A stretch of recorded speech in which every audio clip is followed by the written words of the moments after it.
Une lecture, un regard. Vivante et efficace, plus incisive qu'une épée à double tranchant, pénétrant jusqu'au plus profond de l'être, jusqu'à atteindre la ligne de séparation entre l'âme et l'esprit.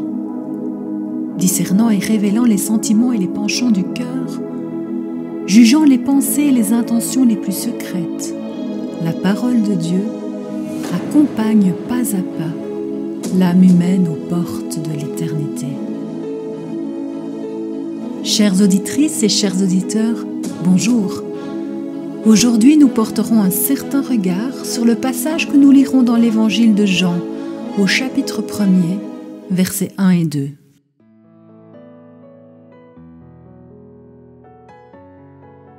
Au commencement était la parole.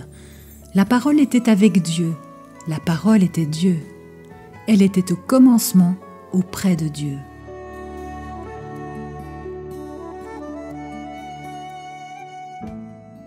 Bonjour Tonino. Qu'évoquerait ici le terme « au commencement » dans l'évangile de Jean ? Eh bien, je dirais qu'en débutant son évangile par le terme « au commencement », eh bien, toute personne de son époque, tout comme aujourd'hui d'ailleurs, toutes celles qui étaient quelque peu familiarisées avec les Écritures, avec la Torah, l'Ancien Testament, savaient tout de suite que Jean faisait référence au premier verset du premier livre de la Bible. Genèse 1, chapitre 1, donc le commencement des commencements de la création de notre monde. Alors, si l'évangile de Jean est effectivement très différent des trois autres évangiles, que l'on appelle les évangiles synoptiques, donc rappelons-nous que Marc va écrire son évangile, un peu plus tard nous aurons Matthieu et Luc qui vont s'appuyer sur les écrits de Marc pour pouvoir écrire leur évangile, c'est pour ça qu'on les appelle les synoptiques, ils ont quelque chose de très commun entre eux. Eh bien Jean, lui, commence malgré tout par aborder une thématique commune finalement à ces trois évangiles, c'est les origines de Jésus. Mais ce qui intéressait Jean et qui va différencier son livre des autres écrivains évangélistes, c'était cette volonté particulière d'instruire, d'éclairer et de démontrer précisément quoi ? Eh bien, l'origine divine du Christ. Il est d'ailleurs très probable que Jean connaissait et avait déjà lu les trois autres évangiles écrits bien avant le sien. C'est certainement l'une des raisons qui explique que Jean choisit de raconter des événements, finalement, que les autres évangélistes n'avaient pas relevés. Donc, le portrait personnel qu'il fera de Jésus reste très précieux et très complémentaire à celui des autres évangiles. En commençant donc son évangile par « au commencement », dans son introduction, eh bien Jean ramène ses lecteurs à l'origine de notre monde selon la Bible, reliant par là la préexistence du Christ à celle du Dieu créateur, son Père. Pourquoi autant d'importance consacrée à démontrer l'origine du Christ ?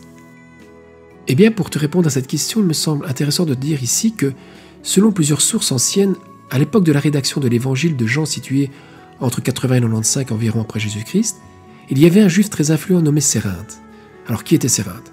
Eh bien, Cérinthe était une personne qui avait la réputation d'être un maître gnostique. Et il semblerait que l'enseignement qu'il partageait sur la nature, la personne et la divinité de Christ était totalement en opposition avec ce qu'enseignait l'Église. D'où les anciens d'Asie auraient demandé à l'apôtre Jean d'écrire son évangile, finalement dans le but de contrecarrer et de réfuter l'hérésie en cours. Alors, étant un des derniers témoins oculaires en vie, il était donc légitime que Jean soit interpellé pour répondre au mieux à ce besoin de l'Église de l'époque. D'où comprend le verset 31 du chapitre 20, où Jean énonce le but de ses écrits. Mais ces choses ont été écrites afin que vous croyiez. Et que devaient croire les chrétiens ? Ils devaient continuer de croire que, et le verset continue, que Jésus était bien le Christ, le Fils de Dieu, et qu'en croyant en lui, ils avaient la vie en son nom. Donc, pour Jean, croire en Jésus, c'était croire et adhérer à son enseignement. Alors, au moment de la rédaction de l'Évangile, nous sommes vers la fin du 1er siècle, les représentations que l'on pouvait se faire de Jésus et de ses enseignements, finalement, se multipliaient tant oralement que par écrit. Alors, dans ce contexte, qui disait vrai sur la nature de Christ ? Qui disait vrai sur ce qu'il avait enseigné ? Pouvait-il vraiment être Dieu et se faire l'égal du Père ? Alors, n'oublions pas que Jésus n'avait jamais rien écrit, et que ce qui se disait et ce qui s'écrivait n'était que ce que d'autres que lui en rapportaient. La venue tardive du Messie, du règne de Dieu, conduisait-elle certains dans une folie imaginaire, religieusement fantaisiste ? Toutes des questions bien légitimes et fondamentales quand on ne veut pas se faire leurrer dans ce genre de situation. Alors, rappelons-nous que le Dieu d'Israël est un Dieu qui s'est toujours fait connaître par révélation. Qui peut mieux connaître Dieu que Dieu lui-même ? Qui pouvait davantage le révéler ? Jean croyait, et Jean savait que le Fils faisait partie de cette triunité qui compose l'unicité de Dieu, qui s'était fait homme pour se révéler aux humains et finalement accomplir par là la promesse de salut. Pour Jean, ça ne faisait aucun doute, c'est par l'incarnation que Dieu choisit de se révéler et de venir parler le langage des hommes. Alors, ce qui importe donc pour Jean, c'était de démontrer que Jésus était la réponse à une question universelle, à laquelle l'Église devait rester fidèle, et finalement, cette réponse, pour l'Église, c'était la vérité. Mais dis-moi, quelle était cette question universelle? Et en quoi est-ce que fondamentalement, il était important de reconnaître Jésus comme divin, et pas simplement comme un sage?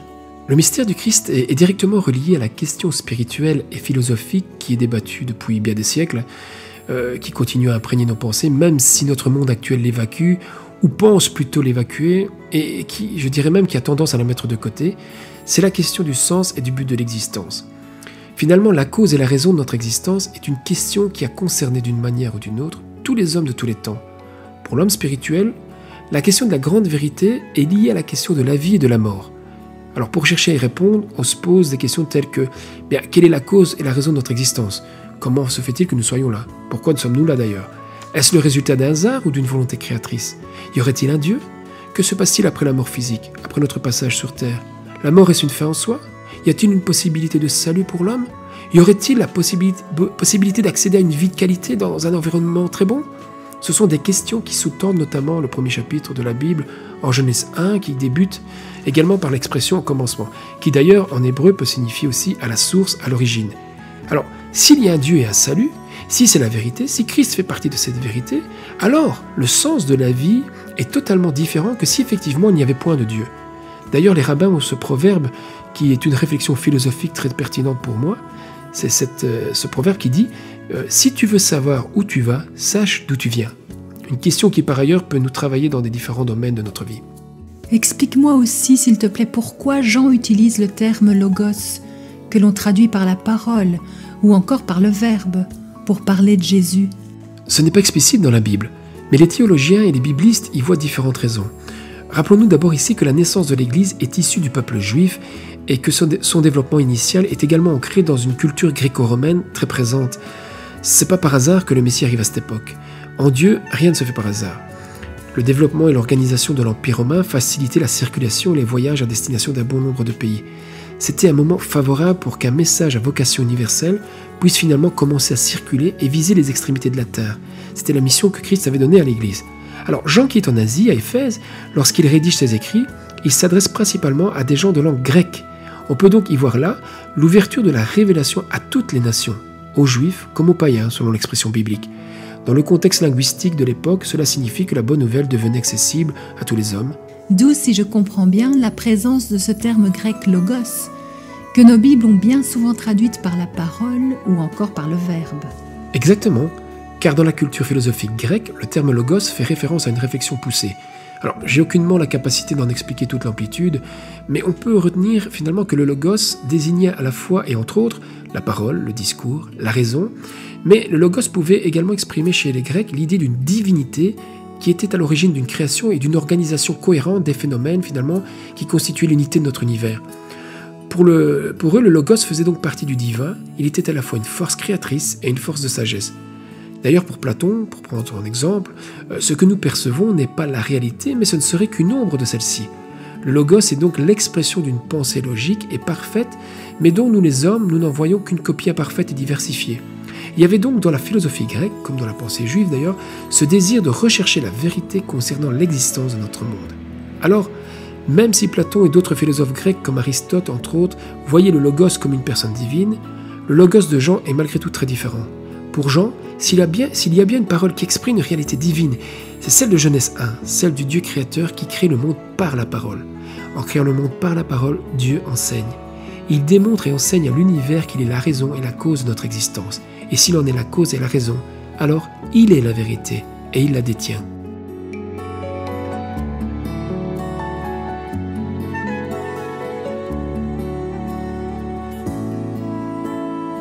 Mais finalement, quel lien peut-on faire alors entre l'emploi du terme « logos » et Jésus ? Premièrement, ce qu'il faut aussi savoir, c'est que dans les Targums, c'est-à-dire dans les commentaires juifs de la Torah, le mot « logos » est souvent appliqué au Fils de Dieu. Et que pour quelqu'un comme Philon, philosophe juif contemporain de Jésus, eh bien, le logos grec ne pouvait être finalement que le Messie attendu. Ensuite, si nous revenons juste à la demande de départ qui aurait été faite à Jean, c'est-à-dire réfuter l'enseignement erroné de Cérinthe concernant le Christ lui-même, quoi de mieux que de faire un portrait de ce que l'on a vu, de ce que l'on a entendu personnellement, de la personne même dont il est question. Alors, la rédaction de cet évangile s'effectue donc dans un conflit d'enseignement. Qui dit vrai? Quel est l'enseignement véritable? Où est la vérité? Pour Jean, pas de doute, il en est témoin. Jésus était bien le Messie, le Logos, la parole de Dieu qui s'est faite chair, qui s'est incarnée en Jésus-Christ. Ajoutons ceci, comment enseignait-on à l'époque? Eh bien, par la parole, par le discours, par la raison, donc par le Logos.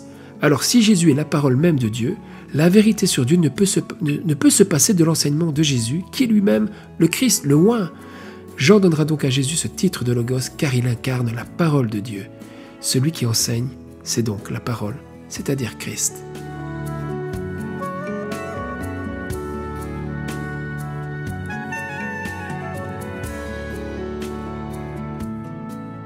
Que peut-on encore souligner dans ces 2 premiers versets de l'évangile de Jean concernant la nature du Christ? On pourrait certainement encore partager beaucoup de choses, mais le verset touche, et pas que le verset d'ailleurs, toute l'introduction de l'évangile de Jean touche au mystère de la Trinité, ce que l'on appelle la Trinité dans le vocabulaire classique. Un peu plus loin, au verset 14 et 17, on comprend donc très bien que la parole, le Logos dont parle Jean, est bien Jésus-Christ. Alors pour comprendre ça, il faut comprendre que Jean utilise un procédé de langage que l'on appelle une métonymie. Alors c'est quoi une métonymie? Eh bien une métonymie, c'est le fait d'utiliser un mot pour en signifier un autre bien distinct et qui entretient un rapport logique. Par exemple, on utilise le mot verre, le contenant, pour parler de son contenu. Quand nous disons « je vais boire un verre », ce n'est pas le verre que nous buvons, mais ce que celui-ci va contenir. Un autre exemple courant que nous utilisons, quand nous disons « la salle a applaudi », on a bien conscience que ce n'est pas la salle en tant que telle, mais bien les personnes qui l'occupaient qui ont applaudi. Alors quand Jean utilise le mot logos, quand Jean utilise le mot parole, ce n'est pas la parole en tant que telle, mais bien pour parler de Jésus-Christ qui est l'expression parfaite de la parole de Dieu. Jean utilise donc ce procédé de langage que l'on appelle la métonymie. Alors, ajoutons ceci, pour pouvoir être l'expression parfaite de Dieu, eh bien, il fallait être Dieu lui-même. Comme Dieu préexistait avant la création de notre monde, Christ aussi préexistait avant la création de celui-ci. C'est pour cela que Jean commence en disant « Au commencement était la parole, au commencement était Jésus-Christ ». Voilà ce que cela signifie. Elle préexistait bien, cette parole, Christ préexistait bien. D'ailleurs, le temps du verbe utilisé en grec ne peut être traduit par « est devenu ». On ne pourrait pas traduire par « au commencement est devenu la parole ». Pour Jean, pas de doute, Jésus fait partie de l'entité divine. Il en a donc les attributs. Comme le Père, il préexistait. Il partageait sa présence avec celui-ci, faisant partie intégrante de Dieu. On peut donc finalement voir ici que le titre de Logos qui est donné par Jean à Jésus relève plus particulièrement de l'une de ses fonctions en tant que Fils de Dieu, en tant que Messie, n'est-ce pas? Effectivement, on peut dire de façon générale que la parole a au moins 2 fonctions principales. Premièrement, elle est à la fois l'expression des pensées intérieures d'un être. D'ailleurs, lorsque nous parlons, nous exprimons ce qui est en dedans de nous. Quand bien même on ne nous écouterait pas ou ne nous comprendrait pas, ce que nous disons est quand même l'expression de nos pensées intérieures. Mais elle a aussi une deuxième fonction, c'est celle de révéler les pensées à celui qui la recevra, qui l'accueillera et qui la saisira, cette parole. Eh bien, pour Jean, le Christ est la parole de Dieu dans ces 2 sens. C'est-à-dire que Christ, à la fois, exprime, reflète la pensée de Dieu et à la fois, il révèle Dieu à l'homme qui l'accueille. En étant dans le sein de Dieu, d'ailleurs Jésus dira « Je suis dans le Père comme le Père est en moi », il en est donc le reflet et l'expression vivante la plus juste. Et en se faisant homme, il en est la révélation en dehors de Dieu même que tous les hommes peuvent apprendre à connaître. On touche donc ici à la nature des relations existantes au sein de cette triunité. Oui, et certaines traductions semblent occulter, faire obstacle, voire même trahir à cette dynamique relationnelle existante que le texte original enseigne. Ce passage nous dit que le Fils, auquel Jean lui donne le nom de Logos, donc parole ou verbe, existait avant que rien n'existe. Il était là à l'origine. C'est ce que nous avons dit jusqu'à présent. Mais le texte grec laisse aussi suggérer que l'on pourrait traduire par « il était tourné vers Dieu » ou encore certains traduisent par « il était face à face avec Dieu » ou en parlant de la parole « elle était tournée vers Dieu », elle était face à face avec Dieu. Et bien une fois de plus, pas de doute pour Jean, Jésus est bien le Fils de Dieu. Et dans sa position, dans le fait d'être avec, d'être face à face avec le Père, d'être en miroir avec celui-ci, Christ est le seul en mesure de réfléchir la véritable image de Dieu, et précisément celle du Père. Donc, il en est la véritable image, il est donc la vérité. D'ailleurs, Jean mettra dans la bouche de Jésus ses propres paroles lorsqu'il dira « Celui qui m'a vu a vu le Père ». C'est ce que va d'ailleurs démontrer entre autres Jean dans son évangile.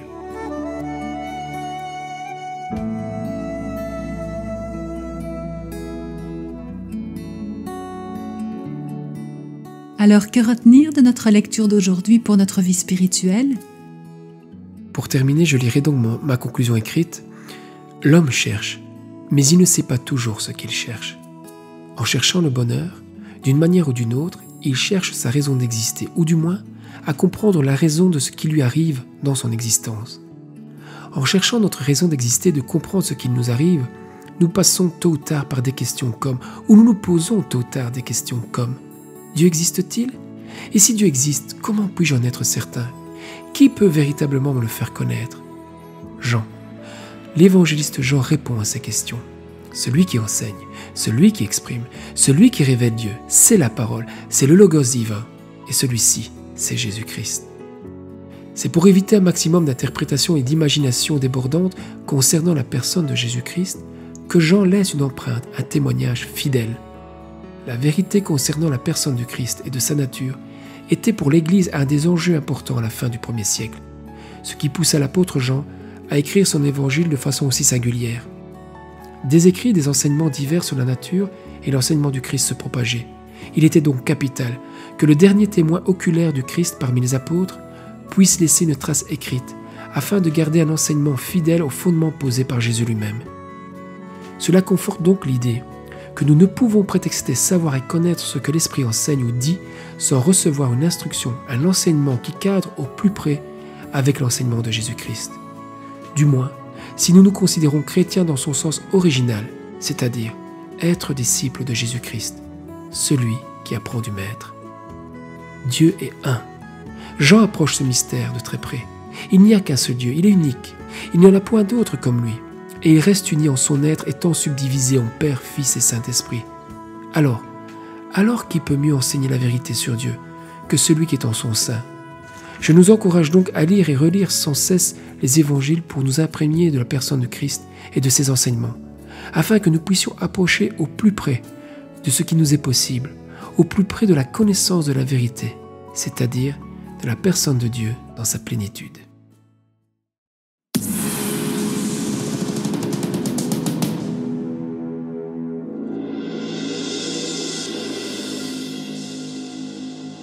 Merci beaucoup Tonino pour ce partage. Je me tourne maintenant vers vous. Prenons soin de notre âme, prenons soin de nous.